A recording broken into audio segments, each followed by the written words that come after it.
Mereka pikir membuang anjing kesayangan suamiku akan menghapus jejak kejahatan mereka.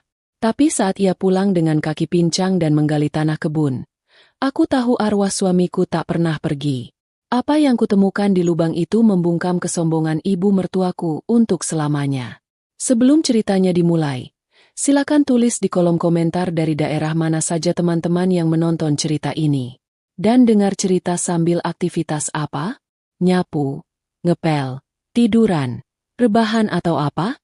Yuk kita simak ceritanya. Suara gonggongan yang menyayat hati memecah keheningan sore itu di kediaman keluarga Bayu. Di ruang tamu yang biasanya tertata rapi, kini terjadi kekacauan. Randy, adik ipar Kirana yang pengangguran namun berlagak seperti tuan besar, sedang menyeret Broto, anjing kampung berwarna coklat tua kesayangan almarhum Bayu. Leher anjing itu dijerat dengan tali tambang kasar, membuatnya meronta-ronta kesakitan. Kirana yang baru saja keluar dari dapur, menjatuhkan nampan teh yang dipegangnya. Gelas pecah berantakan, tetapi ia tidak peduli. Ia berlari menerjang Randy. "Lepaskan Broto. Apa yang kamu lakukan, Randy?" teriak Kirana, mencoba menarik tali itu dari tangan adik iparnya. Namun, tenaga Randy jauh lebih besar. Dengan kasar, lelaki itu mendorong Kirana hingga ia terjatuh menabrak sofa. Di sana, duduk dengan angkuh sambil mengikir kukunya, adalah Widya, ibu mertua Kirana.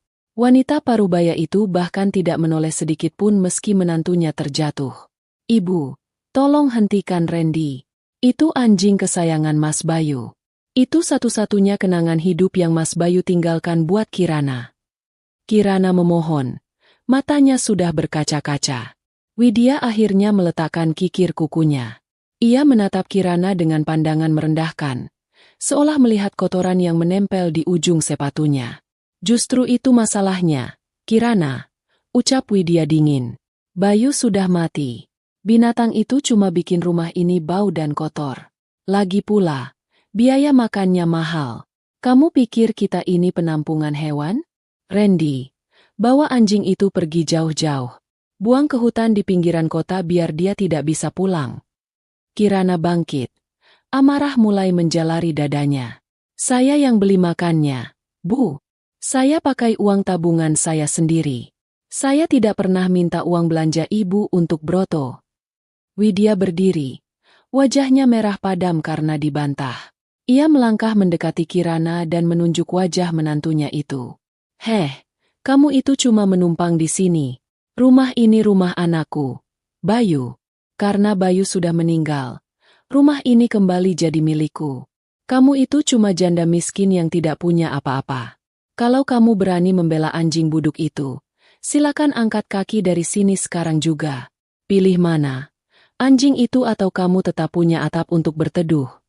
Ancaman itu membuat Kirana terdiam. Tangannya mengepal kuat di samping tubuhnya. Sebenarnya, Kirana bukanlah wanita lemah yang tak punya apa-apa. Di balik penampilannya yang sederhana dan terkesan penurut, Kirana adalah seorang investor saham yang sangat sukses. Rekening pribadinya yang tidak diketahui siapapun berisi miliaran rupiah. Ia bertahan di rumah neraka ini hanya karena satu alasan, amanat terakhir Bayu. Sebelum meninggal, Bayu memintanya menjaga rumah ini dan tidak meninggalkan ibunya, walau sejahat apapun perlakuan mereka. Bayu takut ibunya ditipu orang lain jika sendirian. Ironis sekali, Kirana yang sebenarnya bisa membeli 10 rumah seperti ini dalam sekejap, kini dihina sebagai penumpang gratisan. Demi janji pada almarhum suaminya, Kirana menelan harga dirinya. Ia mundur selangkah, membiarkan air matanya jatuh.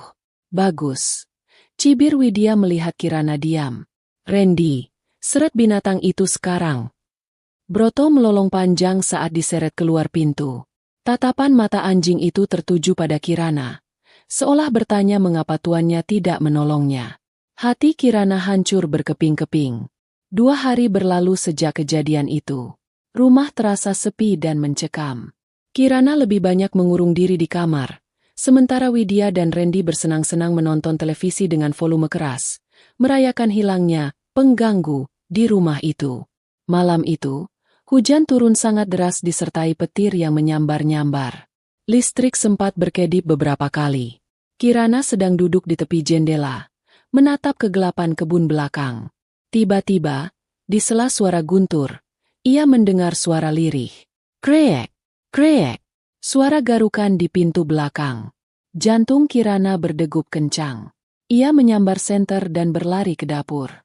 Saat ia membuka pintu, kilatan petir menerangi sosok yang basah kuyup di depan pintu. Itu Broto. Kondisinya mengenaskan.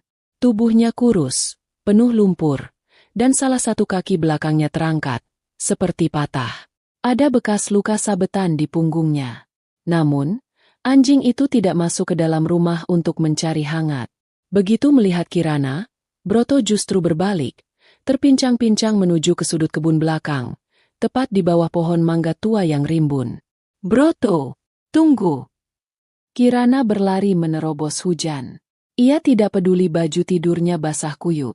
Broto berhenti di bawah pohon mangga. Dengan sisa tenaganya, anjing itu mulai menggali tanah yang becek. Ia menggali dengan panik, seolah ada sesuatu yang harus segera dikeluarkan sebelum terlambat. Kirana berlutut di sampingnya, mencoba menenangkan anjing itu. Tapi Broto terus menggali sambil merengek.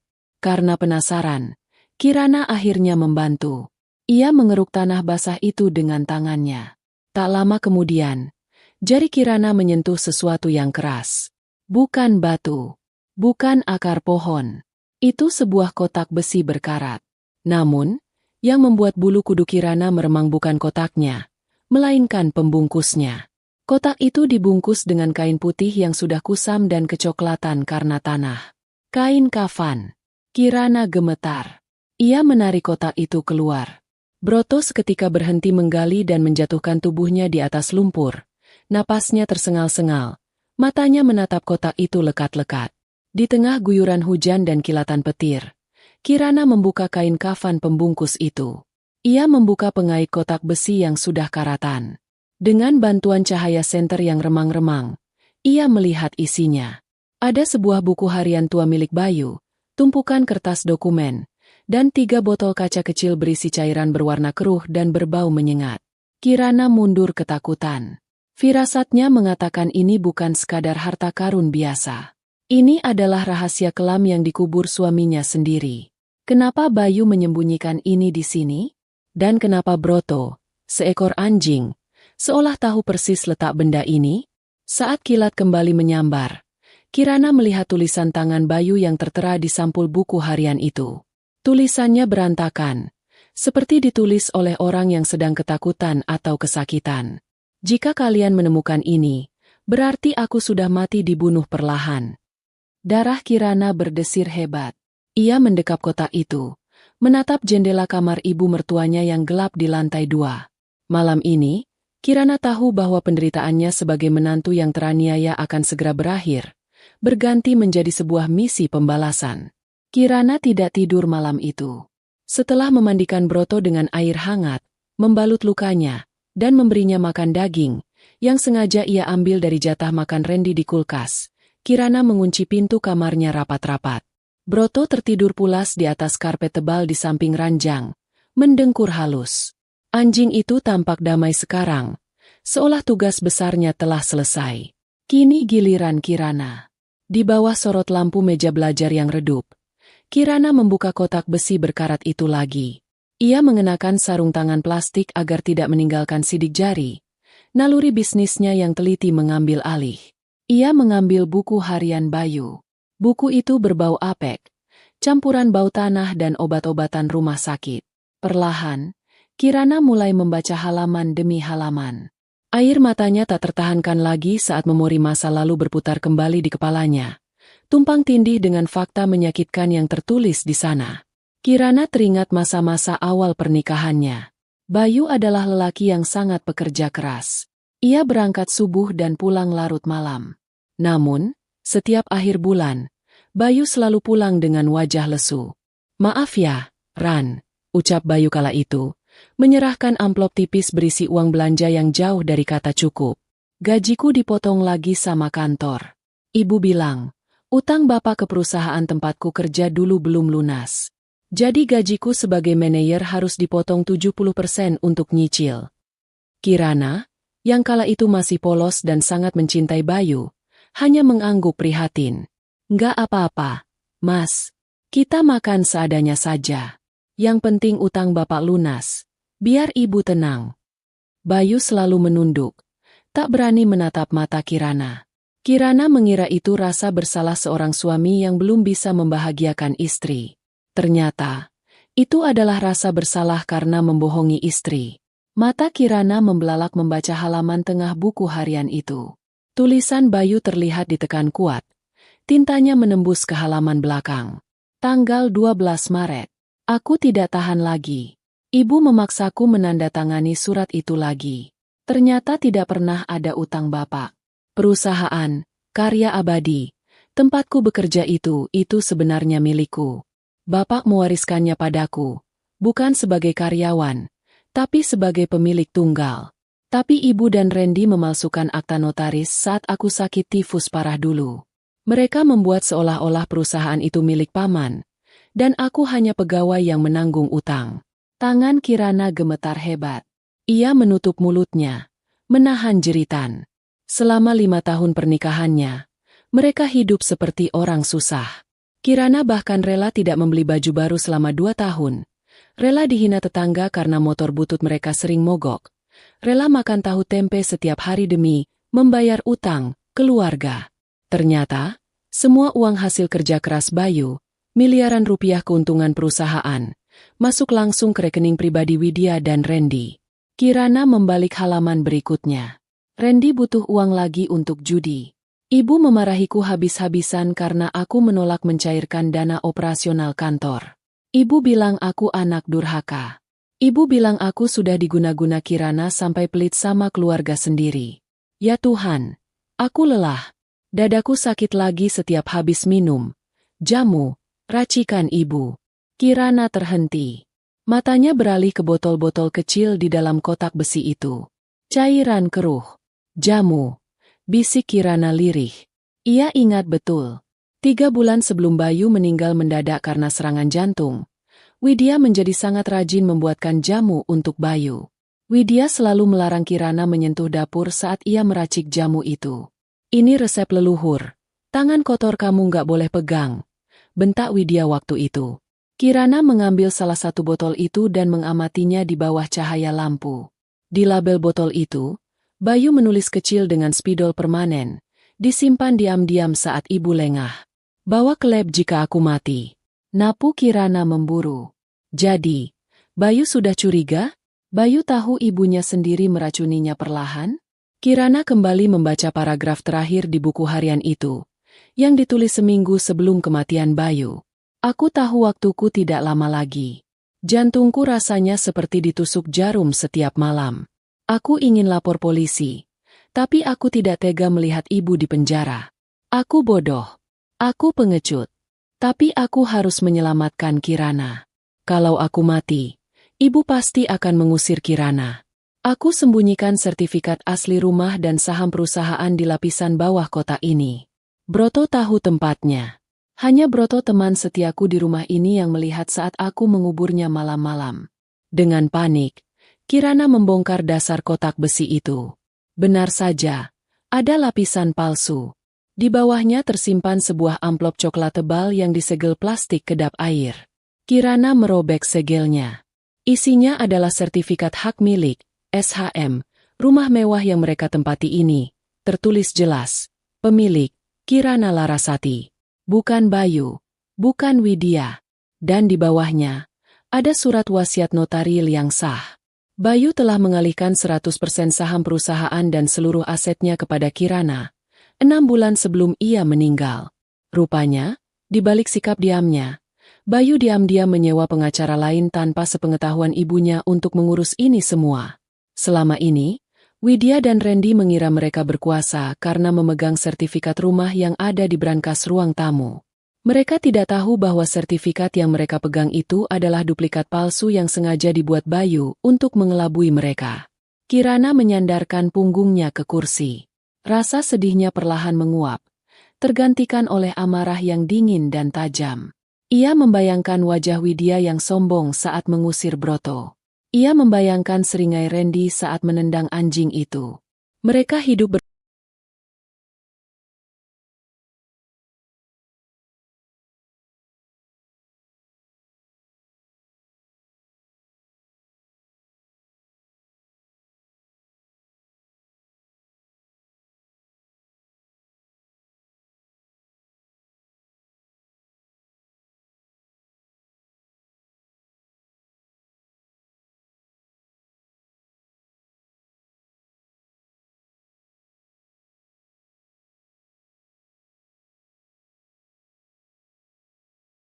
berfoya-foya di atas penderitaan Bayu, bahkan mungkin membunuhnya.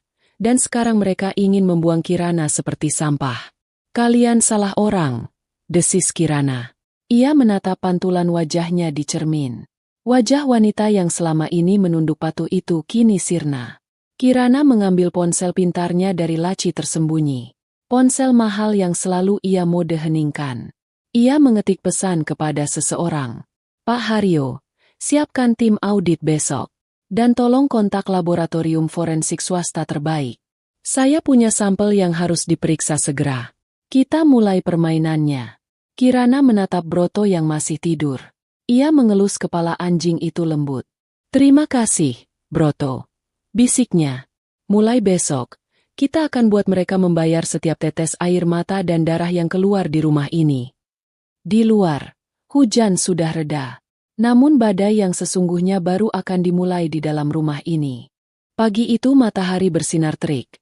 Kontras dengan kegelapan yang menyelimuti hati Kirana. Ia terbangun dengan tubuh pegal karena tertidur dalam posisi duduk di samping tempat tidur.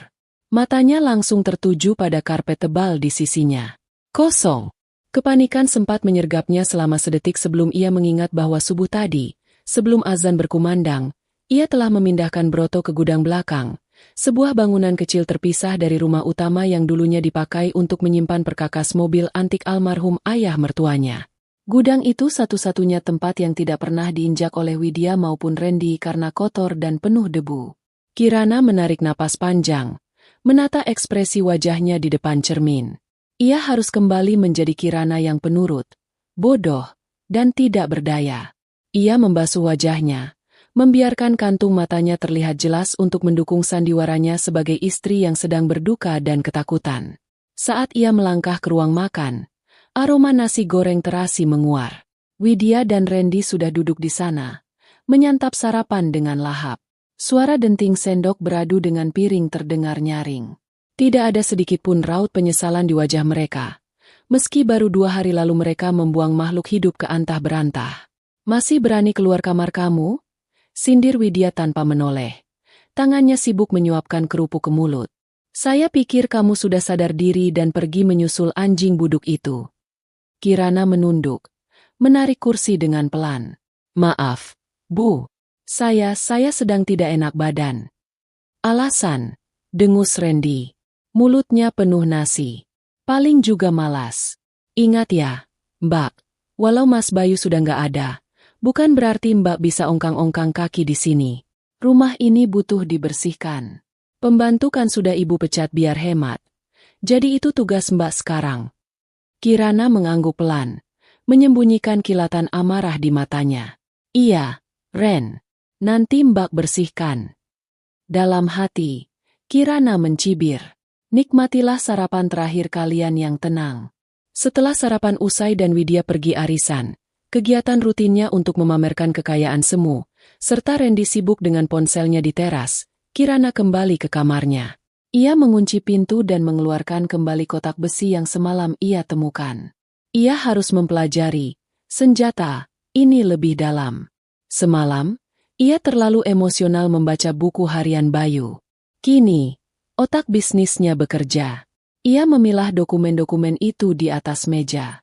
Fokus pertamanya adalah amplop coklat berisi dokumen medis Bayu yang disembunyikan. Kirana membaca hasil laboratorium lama yang dilakukan Bayu secara diam-diam 6 bulan lalu. Di sana tertulis kadar logam berat dan zat sedatif dalam darah Bayu sangat tinggi, jauh di atas ambang batas normal. Di bagian bawah, ada catatan kecil tulisan tangan dokter. Pasien menolak lapor polisi.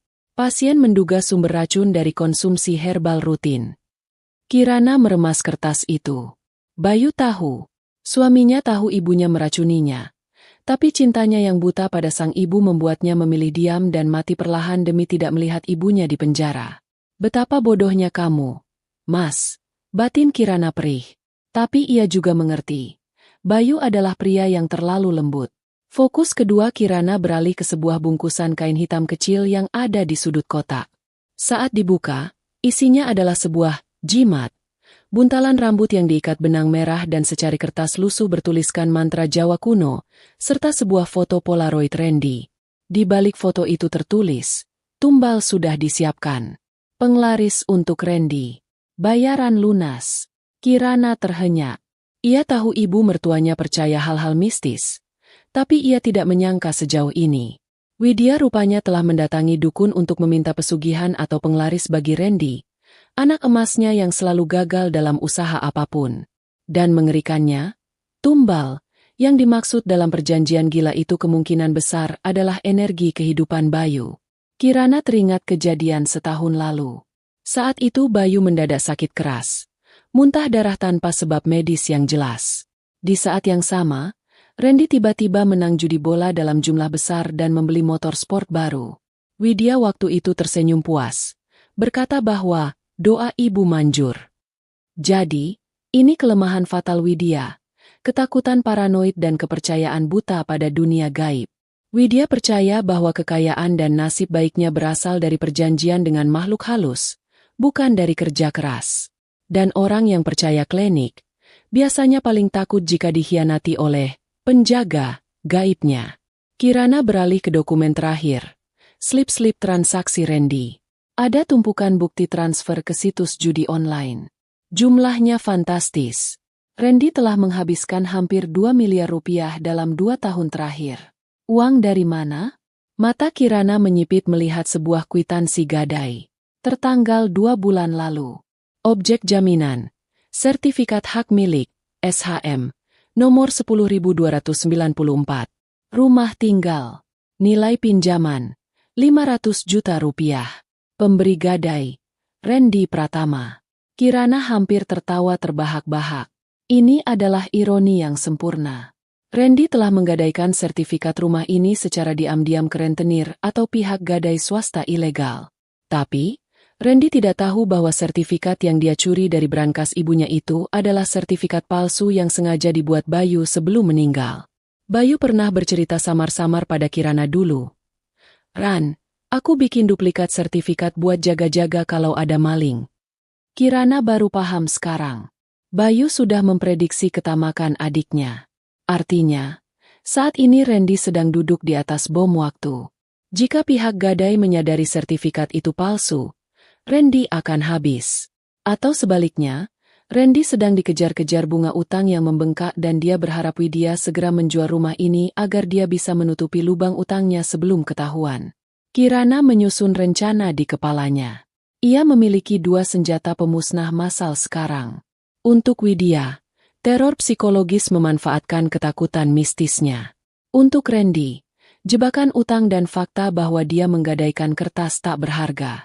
Siang harinya, Kirana berpura-pura menyapu halaman belakang. Ia melirik ke arah gudang. Broto aman di sana. Ia sudah menyelinap memberinya makan dan air. Anjing pintar itu seolah mengerti tugasnya. Ia tidak menggonggong sama sekali, hanya tidur mengumpulkan tenaga. Saat Kirana hendak masuk ke dapur, ia mendengar Randy sedang menelepon di garasi. Suaranya pelan, setengah berbisik, tapi nada paniknya terdengar jelas. "Iya, Bang. Sabar dong. Gue lagi bujuk nyokap buat jual tanah yang di Bogor. Atau enggak, rumah ini bakal gue jual cepet." "Iya. Sertifikat aman di kalian kan? Jangan sampai nyokap gue tahu." "Iya. Minggu depan gue bayar bunganya." Randy menutup telepon dengan kasar, lalu menendang ban mobilnya sendiri. Wajahnya pucat. Keringat dingin mengucur di pelipisnya. Kirana tersenyum tipis dari balik tirai jendela. "Kena kau. Randy bukan penguasa di rumah ini. Dia hanya tikus yang terpojok. Dan Widya bukan ratu. Dia hanya penyihir tua yang takut pada bayangannya sendiri." Kirana kembali ke kamar, mengambil ponselnya. Ia harus segera menghubungi seseorang untuk memulai babak berikutnya. Balas dendam terbaik bukanlah dengan emosi yang meledak-ledak, melainkan dengan ketenangan yang menghanyutkan, seperti air bah yang datang tiba-tiba di malam hari. Tunggu tanggal mainnya, bisik Kirana pada foto Bayu di Nakas. Aku akan membuat mereka memohon ampun padamu. Keesokan harinya, Kirana melakukan langkah pertama dari rencana besarnya. Ia pamit pada Widya dengan alasan ingin pergi ke makam Bayu. Widya tentu saja tidak peduli, bahkan tidak menoleh dari majalah mode yang sedang dibacanya. Pergi sana. Jangan lupa pulangnya beli deterjen, yang kemarin habis kamu pakai nyuci karpet. Perintah Widya ketus. Kirana mengiyakan, lalu berangkat dengan taksi online. Namun, tujuannya bukan ke pemakaman umum. Taksi itu membawanya ke sebuah gedung perkantoran mewah di pusat kota, tempat firma hukum, Haryo O Partners, berada. Pak Haryo adalah sahabat lama ayah Kirana, sekaligus pengacara yang dulu membantu Bayu mengurus pengalihan aset secara rahasia. Pria paruh baya berwibawa itu menyambut Kirana di ruang kerjanya yang dingin dan beraroma kopi. Saya turut berduka atas kepergian Bayu, Kirana. Maaf saya baru bisa menemui kamu sekarang. Bayu berpesan agar saya menunggu kamu yang menghubungi saya lebih dulu. Dia bilang, kamu akan datang saat kamu sudah siap melawan. Ujar Pak Haryo sambil menyodorkan secangkir teh hangat. Kirana meletakkan tasnya dan mengeluarkan kotak besi, minus botol-botol racun yang sudah ia amankan di tempat lain. Ia menyerahkan dokumen asli dan surat wasiat Bayu. Saya sudah siap, Pak. Saya ingin mengeksekusi wasiat ini secepatnya. Tapi saya butuh waktu 1 minggu untuk bermain-main sedikit dengan mereka. Pak Haryo memeriksa dokumen itu dengan teliti, lalu mengangguk. Dokumen ini sah dan sangat kuat. Secara hukum, rumah, tanah, dan 100% saham PT Karya Abadi adalah milikmu. Ibu Widya dan Randy tidak punya hak 1% pun. Bahkan, uang di rekening bersama yang dikuasai Widya itu bisa kita tuntut balik sebagai penggelapan karena sumber dananya dari dividen perusahaan Bayu. Saya mau mereka hancur, Pak. Bukan cuma miskin. Suara Kirana terdengar dingin, tatapannya tajam. Saya mau Randy dipenjara atas penipuan gadai. Dan Widya, saya mau dia merasakan ketakutan yang dia tanamkan pada Bayu selama bertahun-tahun. Pak Haryo menatap Kirana. Ia melihat perubahan drastis pada wanita lembut yang dulu ia kenal. Kesedihan telah menempa Kirana menjadi baja. Baik. Saya akan siapkan tim audit untuk masuk ke perusahaan besok dengan dalih pemeriksaan rutin, supaya mereka tidak curiga bahwa kepemilikan sudah berpindah. Untuk urusan pidana Randy dan kematian Bayu, kita butuh bukti forensik yang kuat. Saya punya sampel racunnya. Potong Kirana. Botol yang saya temukan dikubur bersama wasiat ini. Saya sudah mengirim sedikit sampelnya ke laboratorium swasta pagi tadi lewat kurir. Hasilnya akan keluar dalam 24 jam. Pak Haryo tersenyum kagum. Kamu benar-benar istri yang hebat, Kirana. Bayu tidak salah memilihmu. Lakukan apa yang perlu kamu lakukan di rumah itu. Sisi hukumnya biar saya yang habisi.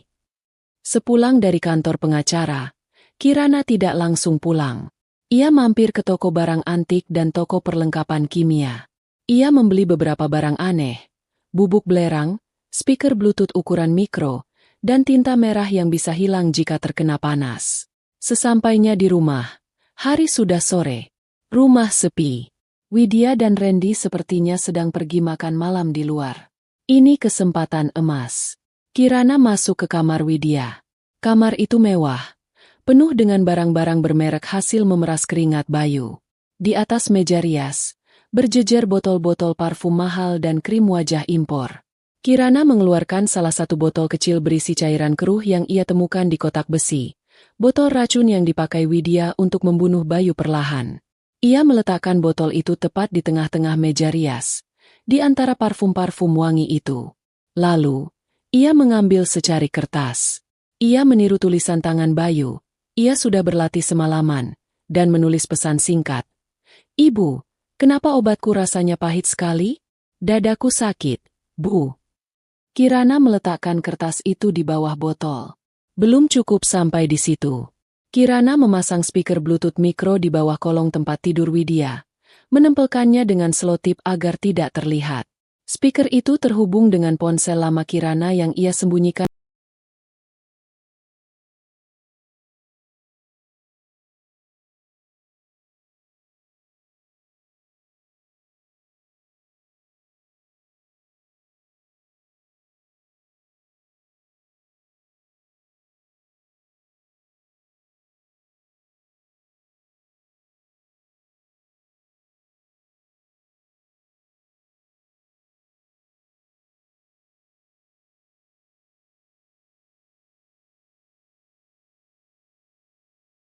di plafon kamarnya sendiri.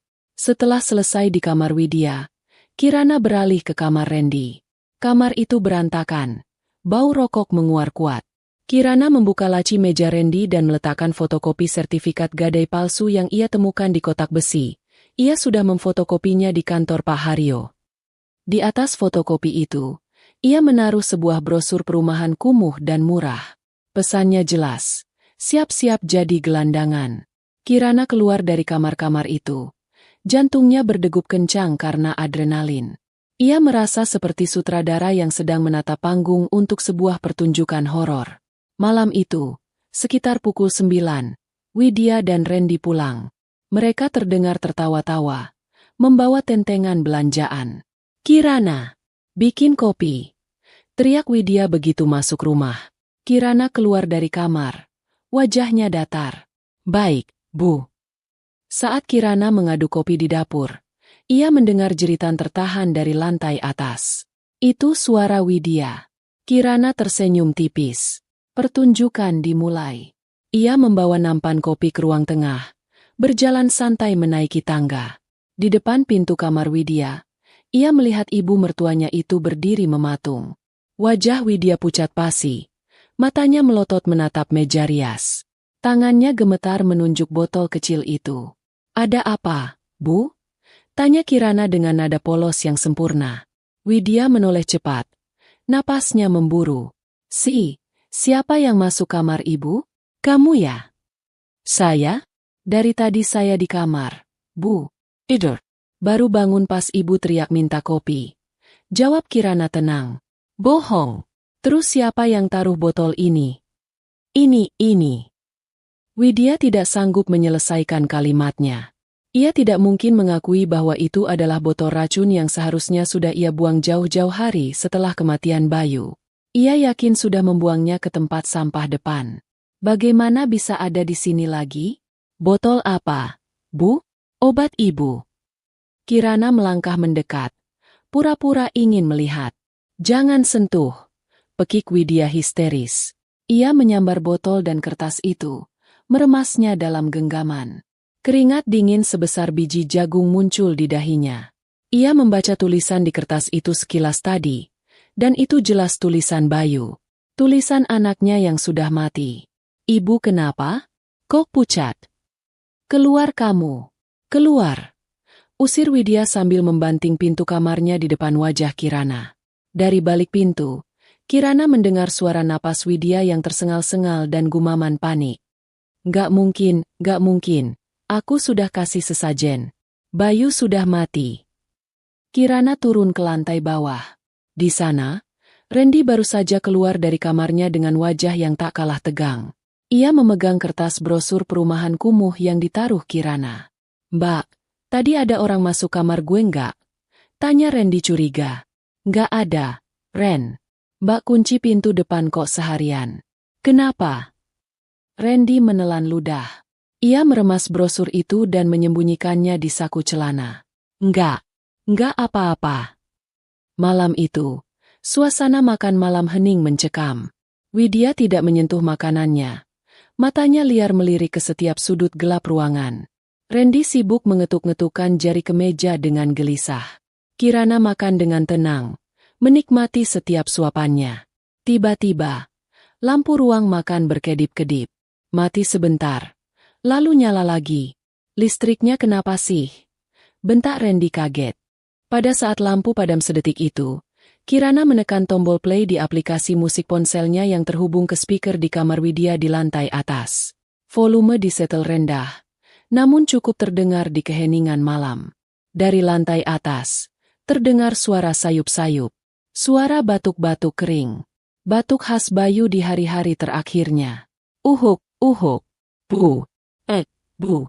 Widya menjatuhkan sendoknya. Dentingnya nyaring memecah kesunyian. Kalian dengar itu? Bisik Widya. Matanya terbelalak horor.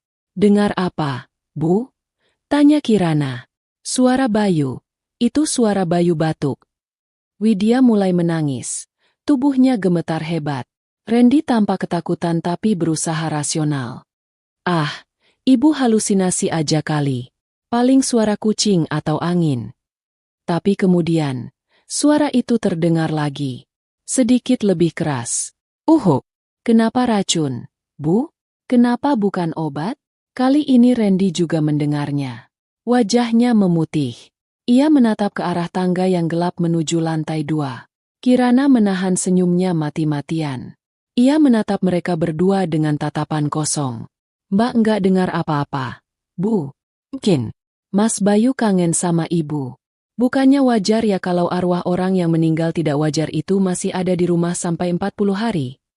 Kalimat, meninggal tidak wajar, itu menampar Widya lebih keras daripada pukulan fisik. Wanita itu menutup telinganya dan menjerit histeris. Diam. Diam kamu Kirana. Ini baru permulaan. Batin Kirana. Besok, teror sesungguhnya akan dimulai saat Broto muncul dari kematian. Kalian akan tahu rasanya dikejar dosa yang tidak bisa dikubur. Malam itu, langit di atas rumah mewah peninggalan Bayu tampak pekat tanpa bintang. Udara terasa berat dan lembab, seolah menekan dada siapapun yang bernapas di dalamnya. Di lantai 2, Widya duduk meringkuk di atas ranjang besarnya yang empuk namun terasa dingin. Selimut tebal yang membalut tubuhnya tidak mampu mengusir rasa menggigil yang menjalar dari tulang punggungnya. Jam dinding antik berdetak dengan irama yang menyiksa. Tik-tok, tik-tok. Sejak kejadian botol racun dan suara batuk misterius kemarin malam, kewarasan Widya mulai tergerus. Ia tidak berani memejamkan mata. Setiap kali ia mencoba tidur, bayangan wajah pucat Bayu yang sedang meregang nyawa selalu muncul. Ia ingat betul bagaimana anak kandungnya itu memegangi dada, napasnya tersengal, memohon dibawa ke rumah sakit. Namun, Widya saat itu justru menyuruhnya tidur dan meminum jamu buatannya lagi. Jamu yang ia yakini akan mempercepat proses pembersihan, agar harta Bayu segera jatuh ke tangannya sepenuhnya tanpa direcoki istri Bayu yang miskin itu. Di lantai bawah, Kirana sedang berdiri di dapur dalam kegelapan. Ia tidak menyalakan lampu. Matanya sudah terbiasa dengan remang malam. Di samping kakinya, duduk Broto dengan tenang. Anjing itu sudah jauh lebih sehat setelah 2 hari dirawat intensif secara sembunyi-sembunyi di gudang. Luka di kakinya sudah diperban rapi, dan bulunya yang dulu kusam penuh lumpur kini sudah disisir bersih. Meski bekas luka sabetan Randy masih terlihat jelas. Kirana berjongkok, menatap mata anjing itu. Malam ini kita ambil kembali rumah kita. Broto, kamu siap? Broto mendengus pelan. Ekornya dikibaskan sekali. Anjing itu seolah mengerti dendam yang membara di hati tuannya. Ia tidak menggonggong, hanya menatap tajam ke arah tangga, tempat aroma orang-orang yang menyiksanya berasal. Kirana melirik jam tangannya.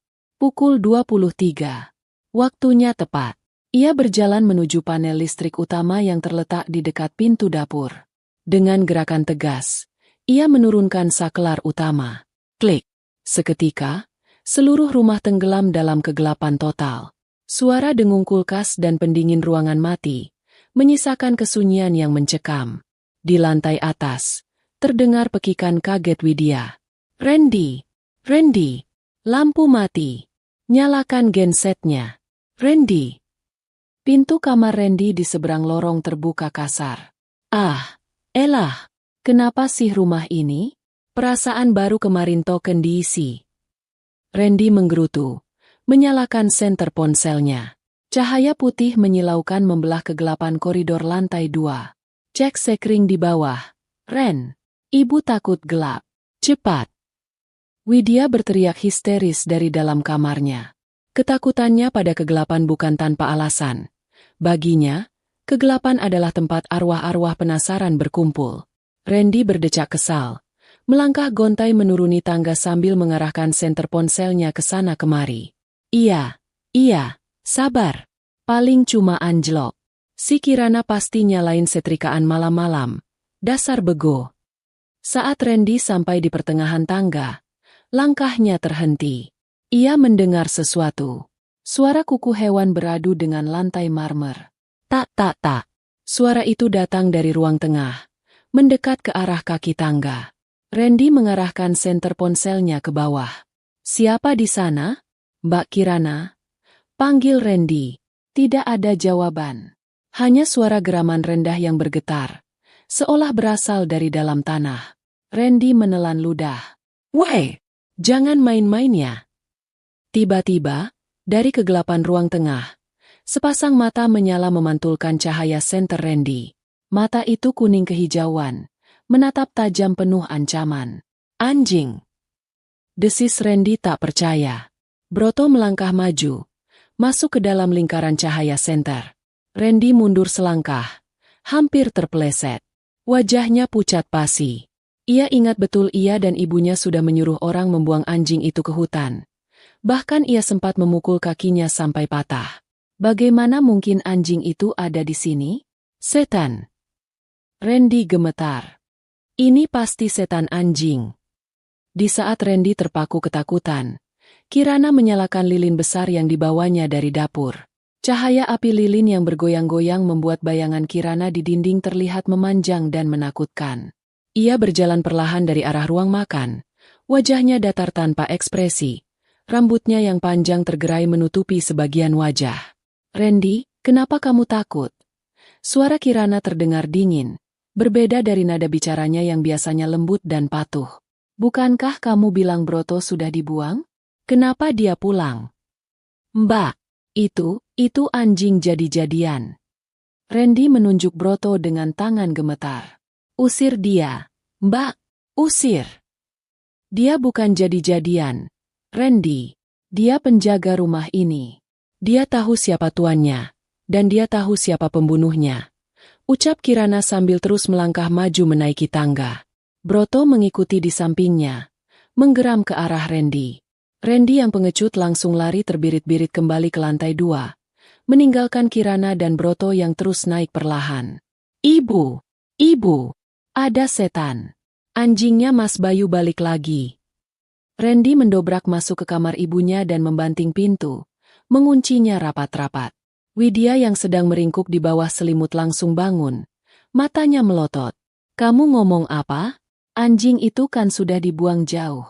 Kamu bilang kamu sendiri yang lihat orangnya bawa karung itu ke hutan. Sumpah, Bu, dia ada di tangga. Matanya nyala. Dia jalan sama Mbak Kirana. Tapi muka Mbak Kirana aneh banget, Bu. Kayak mayat. Randy meracau. Napasnya memburu. Tiba-tiba, pegangan pintu kamar Widya berputar perlahan. Krek. Jangan buka. Jerit Widya. Pintu itu terkunci. Namun kemudian, ketukan pelan terdengar. Tok. Ibu. Suara Kirana terdengar dari balik pintu. Namun nadanya aneh. Lebih berat. Seolah meniru intonasi seseorang. Ibu, Bayu pulang, Bu. Widya menjerit, menutup telinganya. Pergi kamu. Bayu sudah mati. Kenapa Bayu mati, Bu? Suara itu bertanya lagi. Kali ini disertai suara garukan kuku di pintu kayu jati yang mahal itu. Garukan Broto. Suaranya ngilu, seperti kuku yang menggores papan tulis. Ibu janji mau jaga Bayu. Tapi kenapa ibu kasih racun tikus di jamu Bayu? Pertanyaan itu membuat darah Widya membeku.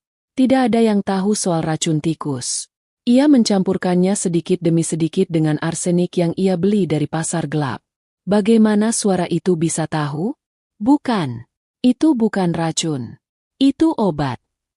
Widya berteriak membela diri. Air matanya tumpah karena teror yang tak tertahankan. Ibu cuma mau Bayu istirahat. Ibu cuma butuh uang asuransinya buat bayar utang Randy. Ibu nggak bermaksud bunuh kamu cepat-cepat. Bayu. Di balik pintu, Kirana tersenyum puas. Pengakuan itu terekam jelas di ponsel yang ia kantongi di saku daster tidurnya. Tapi sakit, Bu. Dada Bayu panas. Kirana melanjutkan sandiwaranya, kali ini sambil menempelkan speaker Bluetooth kecil ke celah bawah pintu dan memutar rekaman suara erangan kesakitan yang ia unduh dari internet. Suara yang mirip sekali dengan orang sakaratul maut. Tolong panas. Suara itu menggema di kamar Widya yang gelap gulita. Randy mundur sampai punggungnya menabrak lemari. Kakinya lemas hingga ia merosot ke lantai.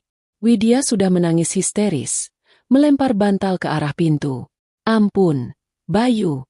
Ampun. Ibu hilaf. Ibu janji bakal kasih sesajen tiap malam Jumat. Jangan ganggu ibu. Pergi. Tiba-tiba, Kirana menyelipkan sesuatu dari celah bawah pintu. Sebuah foto. Randy menyalakan senter ponselnya ke arah lantai. Itu foto Widya dan dukun kepercayaannya, sedang memegang foto Bayu yang ditusuk jarum. Foto itu diambil diam-diam oleh asisten dukun tersebut yang ternyata menyimpan arsip klien untuk memeras. Dan arsip itu ada di dalam kotak besi yang ditemukan Kirana.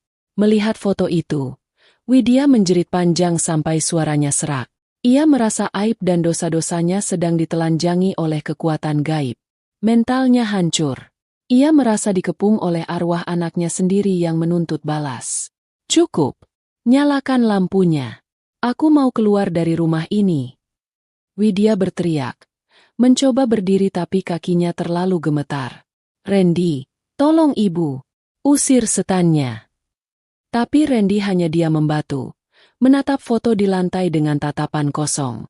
Ia baru sadar, ibunya bukan hanya serakah, tapi juga bersekutu dengan iblis untuk mengorbankan kakaknya.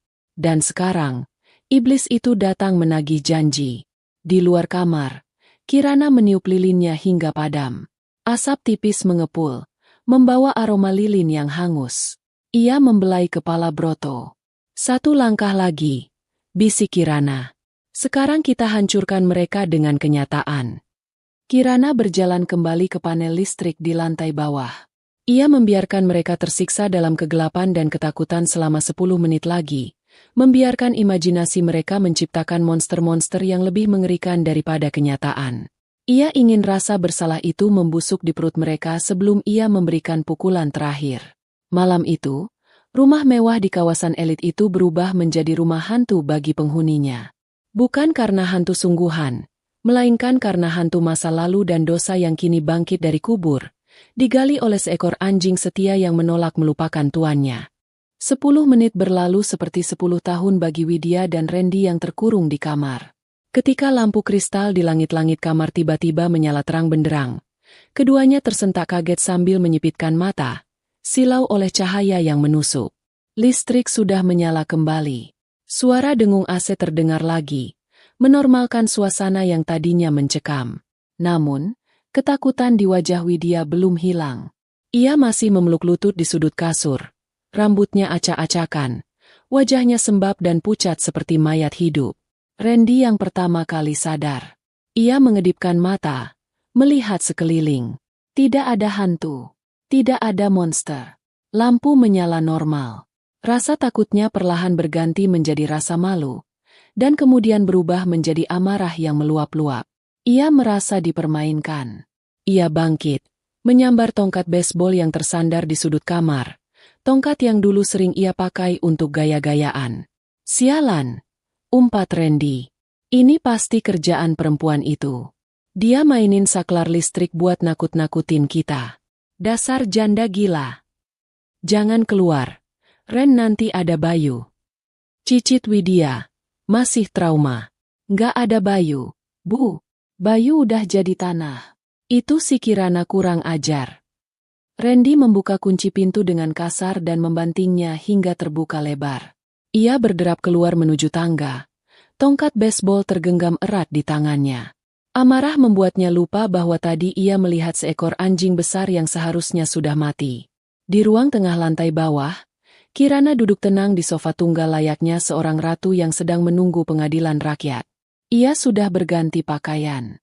Daster tidurnya sudah diganti dengan setelan blazer hitam formal yang elegan. Rambutnya diikat rapi ke belakang. Di atas meja di hadapannya, tertata rapi tumpukan dokumen tebal. Broto duduk tegak di samping sofa, seolah menjadi penjaga setia sang ratu. Anjing itu tidak menggeram, hanya menatap Randy yang turun tangga dengan tatapan waspada. "Heh, perempuan sinting!" Randy berteriak dari anak tangga terakhir, mengacungkan tongkatnya. "Lo pikir lucu matiin lampu kayak tadi? Lo mau bikin nyokap gue jantungan? Keluar lo dari rumah gue sekarang juga, atau gue pecahin kepala lo." Kirana tidak bergeming sedikit pun. Ia bahkan tidak berkedip. Ia menyesap teh hangat dari cangkir porselen di tangannya, lalu meletakkannya perlahan tanpa suara. "Duduk, Randy," ucap Kirana tenang. Suaranya datar, tapi memiliki otoritas yang membuat langkah Randy terhenti sejenak. "Jangan nyuruh-nyuruh gue. Lo siapa? Lo cuma numpang." Randy maju lagi, hendak memukul meja. Broto langsung berdiri dan menyala keras. "Guk!" Suara gonggongan itu begitu bertenaga hingga membuat Randy mundur kaget. Anjing itu memamerkan taringnya, siap menerkam jika Randy maju selangkah lagi. "Broto tidak akan segan menggigitmu kalau kamu angkat tongkat itu lagi," kata Kirana dingin. "Duduk, atau aku panggil polisi yang sudah standby di pos satpam depan kompleks." Mendengar kata polisi, nyali Randy ciut. Ia menurunkan tongkatnya, tapi matanya masih menyalang penuh benci. Ia membanting pantatnya ke sofa di seberang Kirana. Saat itu, Widya turun perlahan dari tangga. Ia berpegangan pada railing tangga dengan tangan gemetar. Melihat Kirana duduk dengan pakaian rapi dan angkuh, kebingungan melanda Widya. "Kak, kamu ngapain dandan malam-malam begini?" tanya Widya dengan suara parau. "Silakan duduk, Bu. Kita perlu bicara soal masa depan kalian," jawab Kirana. "Masa depan kita? Heh, masa depan lo yang suram," sembur Randy. "Besok pagi lo angkat kaki. Gue udah muak lihat muka lo." Kirana tersenyum tipis, senyuman yang penuh rasa kasihan sekaligus jijik. Ia mengambil tumpukan dokumen pertama dari meja. "Sebelum kalian mengusir saya, sebaiknya kalian lihat ini dulu." Kirana melempar sebuah map biru ke hadapan Randy. Randy membukanya dengan kasar. "Apaan nih? Sampah." Matanya membelalak membaca judul dokumen itu. Akta Perubahan Pemegang Saham PT Karya Abadik Surat Wasiat Notaril. Apa maksudnya ini? Randy terbata-bata. Baca pasal 1. Perintah Kirana. 6 bulan sebelum meninggal, Mas Bayu memindahkan 100% kepemilikan perusahaan dan seluruh asetnya, termasuk rekening bank, ke atas nama saya, Kirana Larasati. Ibu dan kamu tidak dapat sepeser pun. Bohong. Widya yang baru sampai di ruang tengah langsung menjerit. Ia merebut kertas itu dari tangan Randy. Tangannya gemetar membaca baris demi baris. "Ini palsu. Bayu nggak mungkin lakuin ini ke ibunya sendiri. Perusahaan itu punya keluarga. Perusahaan itu didirikan Mas Bayu dari nol pakai uang warisan bapak untuk dia sekolah. Bu, bukan uang ibu. Dan Mas Bayu melakukan ini karena dia tahu." Kirana menatap tajam mata Widya. Dia tahu ibunya sendiri sedang meracuninya. Kirana melempar dokumen kedua, hasil laboratorium toksikologi. "Saya sudah ambil sampel cairan dari botol di kamar ibu dan mencocokkannya dengan sisa rambut Mas Bayu di sisir lamanya. Positif arsenik. Dosis rendah yang diberikan berkala. Itu pembunuhan berencana, Bu. Ancaman hukumannya mati atau seumur hidup." Widya ternganga. Kertas di tangannya jatuh ke lantai. Kakinya lemas hingga ia terduduk di karpet. Rahasianya, bagaimana bisa terbongkar sedetail ini? "Ibu. Ibu bunuh Mas Bayu." Randy menatap ibunya dengan horor. Meskipun Randy bajingan, ia tidak pernah menyangka ibunya adalah pembunuh. "Bu, serius? Dia anak durhaka. Ren, dia pelit sama kita." Widya membela diri, secara tidak langsung mengakui perbuatannya. "Ibu lakuin itu buat kita. Biar kita tetap kaya." Kirana tertawa kecil, tawa yang kering. "Kaya? Kalian pikir kalian kaya?" Kirana mengambil dokumen terakhir. Dokumen yang paling menghancurkan bagi Widya. "Randy, jelaskan pada ibumu, kemana sertifikat rumah ini pergi. Wajah Randy yang tadinya merah karena marah, kini berubah menjadi putih kapur. Ia melirik ibunya dengan takut. Apa maksudnya? Widya menoleh ke Randy. Sertifikat ada di brankas ibu, kan? Kuncinya ibu pegang. Coba cek, Bu. Paling isinya kertas HVS kosong. Sindir Kirana. Widya merangkak bangun, berlari ke arah lemari hias tempat brankas kecil tersembunyi. Ia memutar kode kombinasinya dengan panik. Klik. Pintu brankas terbuka. Kosong. Randy. Teriak Widya melengking. Di mana sertifikat rumah ibu? Randy tergagap, mundur menjauh. Itu, Bu. Randy pinjam sebentar buat modal usaha teman.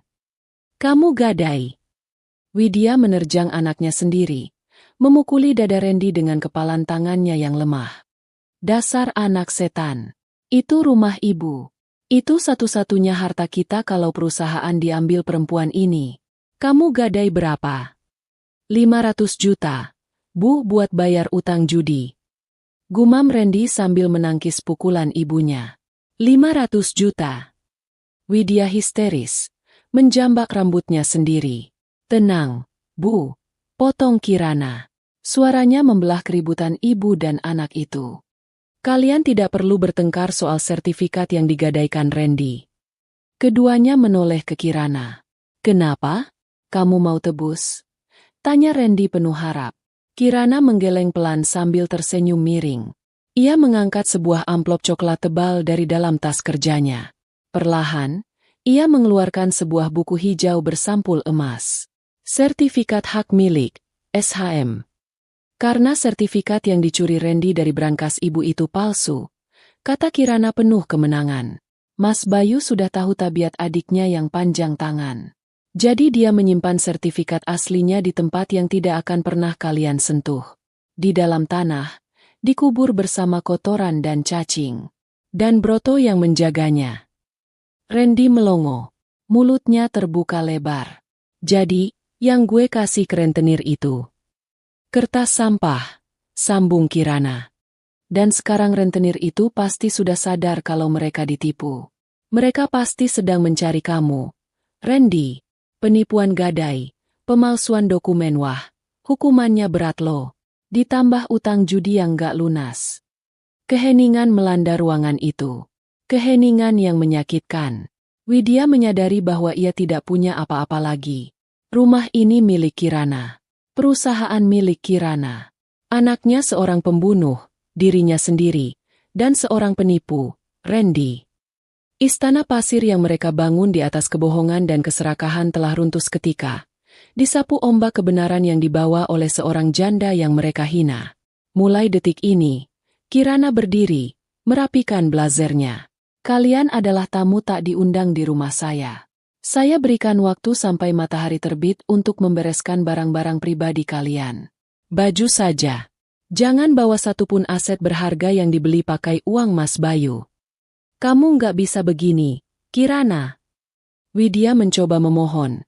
Air matanya deras mengalir. Kali ini air mata keputusasaan yang nyata. Ibu mau tinggal di mana? Ibu sudah tua. Kuburan atau penjara? Pilih saja, Bu. Jawab Kirana dingin.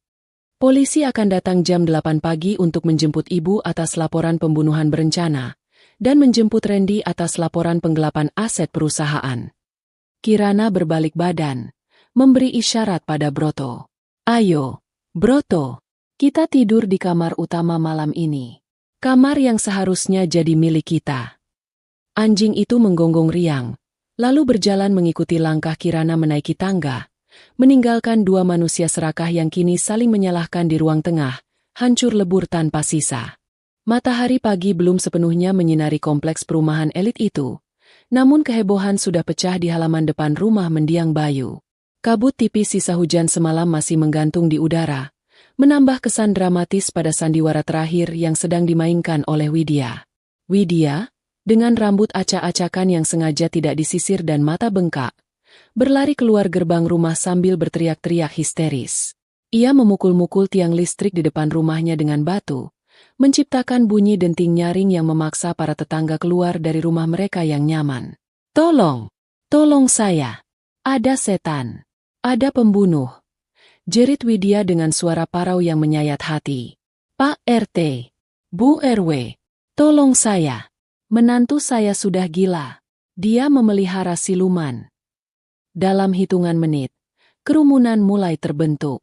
Ibu-ibu arisan yang selama ini menjadi penonton setiap pamer kekayaan Widya, kini berbisik-bisik sambil memandang prihatin. Pak RT, seorang pensiunan tentara yang tegas namun bingung, bergegas mendekat sambil membetulkan sarungnya. "Ada apa ini, Bu Widya? Pagi-pagi kok sudah ribut?" "Malu sama tetangga," tegur Pak RT. Widya menjatuhkan dirinya ke aspal, bersimpuh di kaki Pak RT. Air mata buayanya mengalir deras. Randy, yang berdiri di belakang ibunya dengan wajah pucat dan mata liar kurang tidur, ikut memanaskan suasana. "Mbak Kirana, Pak, dia gila," seru Randy, menunjuk-nunjuk ke arah rumah. "Semalam dia melakukan ritual sesat. Dia memanggil arwah Mas Bayu pakai anjing hitam. Dia mau menumbalkan ibu saya biar dia bisa menguasai harta warisan. Lihat ibu saya sampai stres begini." Ibu-ibu kompleks mulai kasak-kusuk. "Astaga, pantesan semalam lampunya mati hidup. Iya, saya dengar suara anjing melolong seram banget. Kasihan Bu Widya ya, sudah kehilangan anak, sekarang mau dibunuh menantunya pakai santet." Widya merasa mendapatkan angin segar.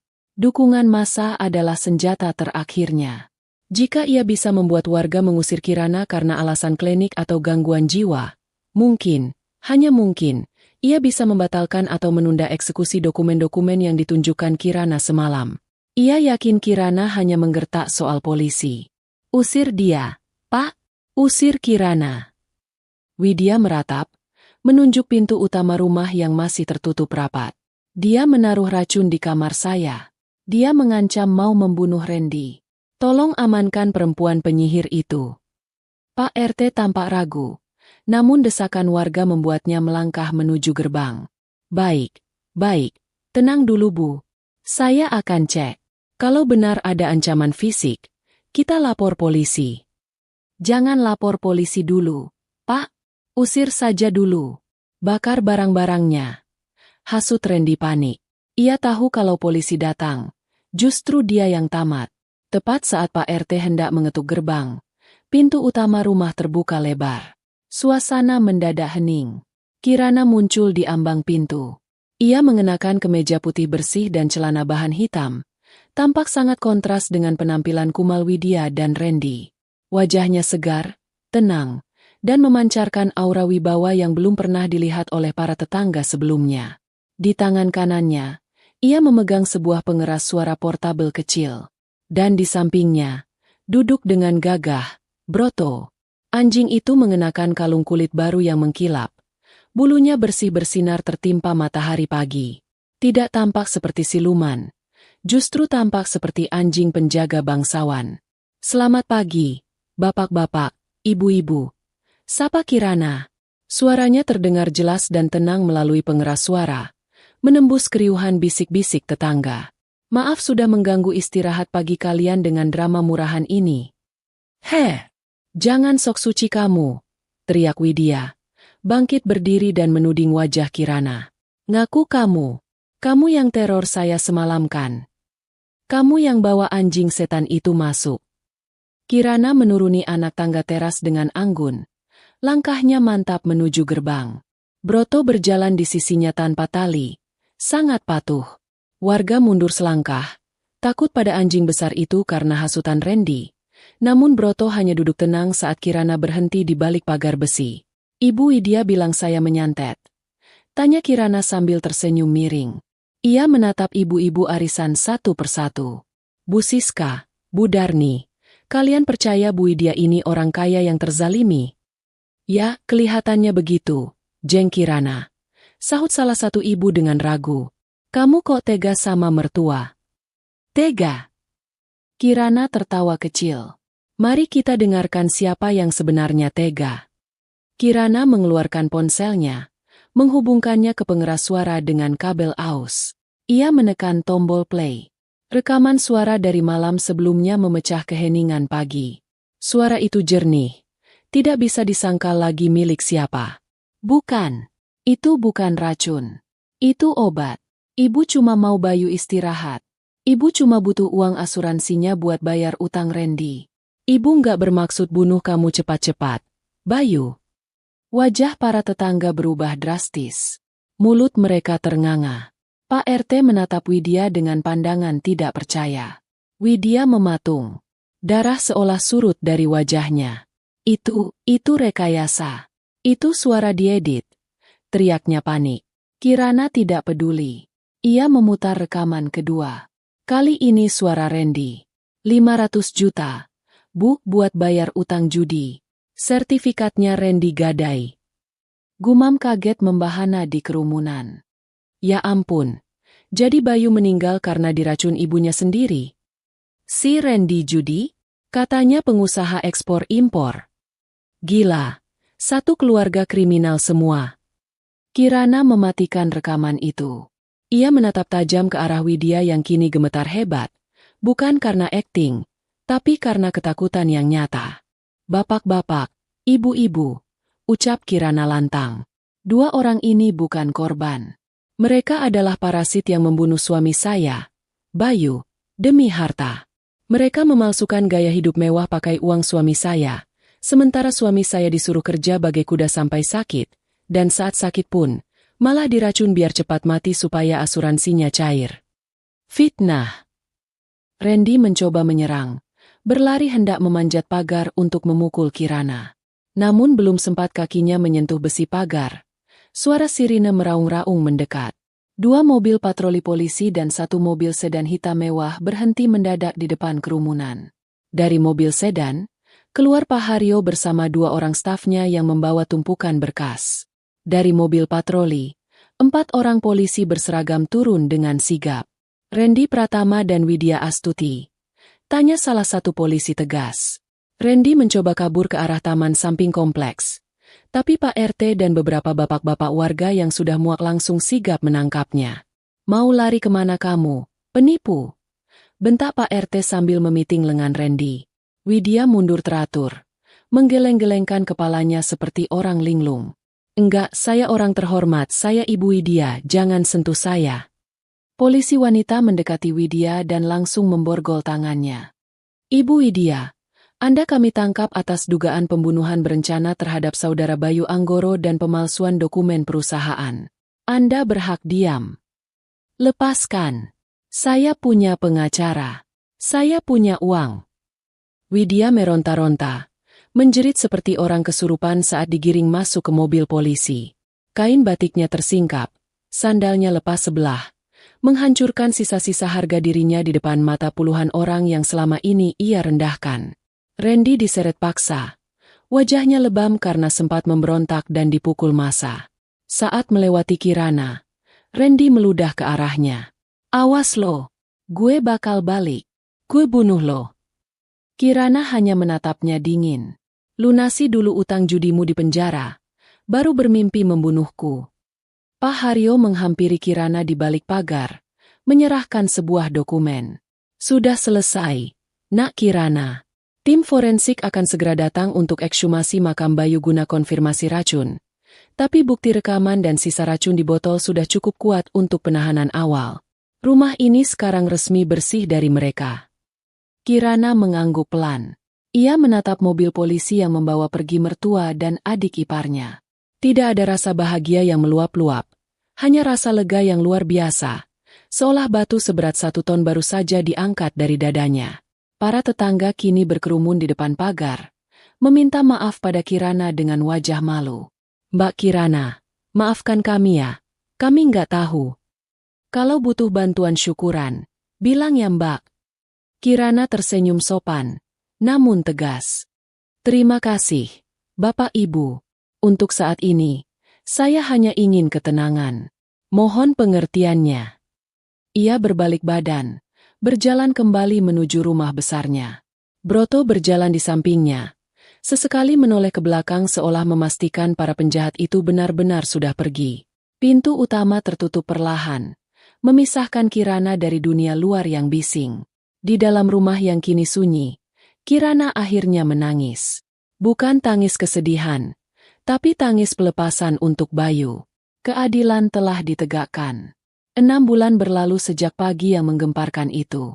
Musim hujan telah berganti menjadi musim kemarau yang cerah. Rumah besar di sudut jalan itu kini tampak berbeda.